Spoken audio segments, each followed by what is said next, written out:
In this episode, we look at the reproductive system, page 121 from our science workbook.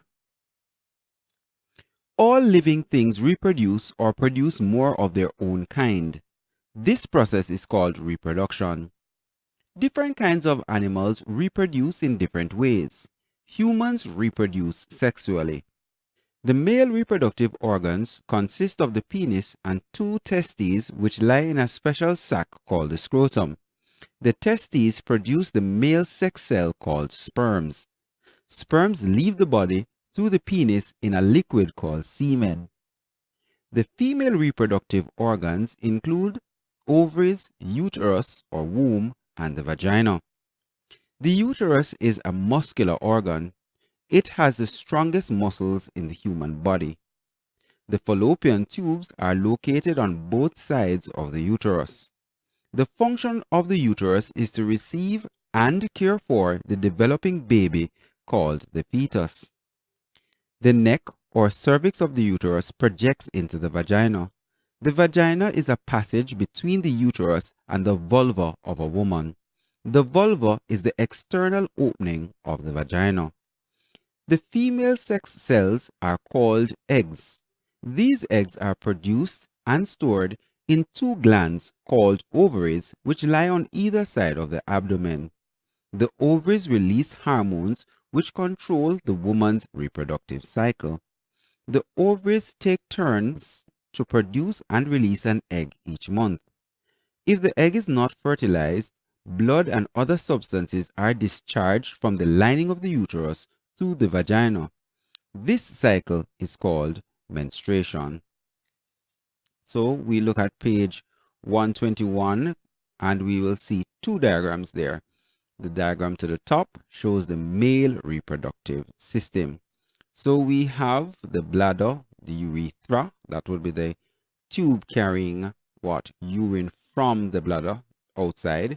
We have the penis, we have the scrotum, we have one of the two testes, we have the sperm ducts, and you have the ureter. The ureter would be the tube taking what? Taking urine from the kidneys to the bladder. All right? We move on to our second diagram. That shows the female reproductive system. So we have fallopian tubes on the left and right. We have ovaries on the left and right. Then we have the uterus, also known as the womb. We have the cervix or the neck of the womb. We have the vagina and then the vulva. So we move now from page 121 to page 122. Reproduction in humans.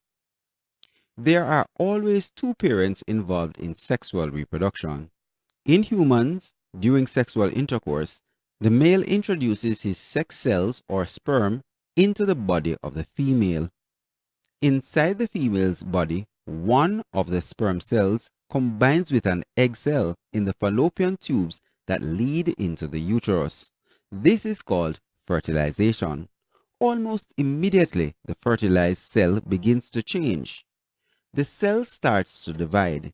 It splits in 2, then in 4, and so on. It attaches itself to the lining of the uterus and settles there. The mother's blood nourishes the egg cell and slowly her tummy begins to get bigger and bigger. Inside the uterus, growth and development of a new baby takes place. This process, which lasts for 9 months, is called pregnancy. After 9 months, the fully developed baby is now ready to be born. The baby leaves the body through the vagina or by surgery called caesarean section. Diagram showing the stages of human development. Going from left to right, we have the sperm combining with the egg, and this is called fertilization. After fertilization, the egg divides and cells multiply. These multiplied cells form the embryo, and finally we see the developed fetus in the uterus. Note: puberty is the period during which adolescents reach sexual maturity and become capable of reproduction.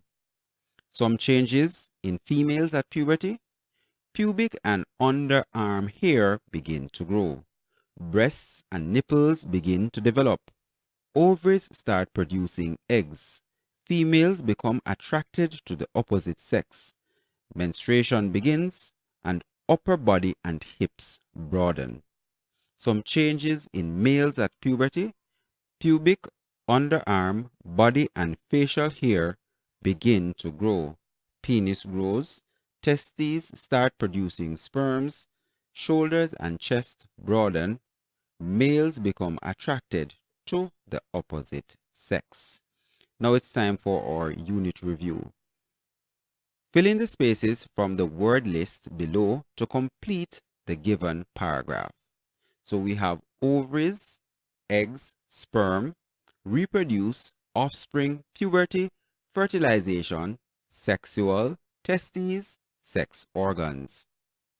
So please complete the unit review, and in the next episode we'll look at Unit 14, the environment and us. See you then.